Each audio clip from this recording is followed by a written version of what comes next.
Superfast news, आवाज जनसामान्यांचा। महोदा येथे बैलपोळा उत्साहात साजरा, बैलजोडीने पारितोषिक वाटप। महोदा दरवर्षीप्रमाणे याही वर्षी नेहरू युवा विद्यार्थी संघ व स्वर्गीय बापूजी धोपे यांच्या स्मृतीप्रीत्यर्थ तसेच गावातील देणगीदाते यांच्या संयुक्त विद्यमानाने बैलपोळ्याचे आयोजन करण्यात आले होते।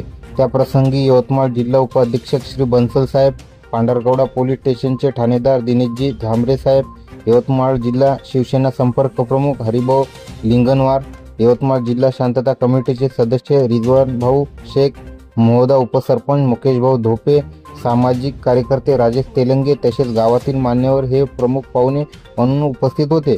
भूमिपुत्र शेतकऱ्यांच्या त्यांच्या पशुपालन कार्याला प्रोत्साहन देण्याच्या उद्देशाने तसेच कलात्मक दृष्टीने सजविलेल्या साज शृंगार केलेल्या चालना देऊन आज मान्यवरांच्या हस्ते शेतकऱ्यांचा गौरव करण्यात आला व पारितोषिक वाटप करण्यात आले। या कार्यक्रमाला यशस्वीरित्या पार पाडण्यासाठी कार्यक्रमाचे संयोजक प्रेमजीत धोपे, अध्यक्ष उत्तमजी जाधव, उपाध्यक्ष विनोद काकडे, सचिव सुभाष जीवने तसेच कार्यक्रमातील सर्व सदस्यांनी तन मन धनाने आपले योगदान दिले।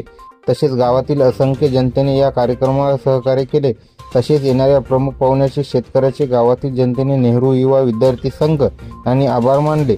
महाराष्ट्र सुपरफास्ट न्यूजसाठी विशाल एलोरे, महोदा, केळापूर।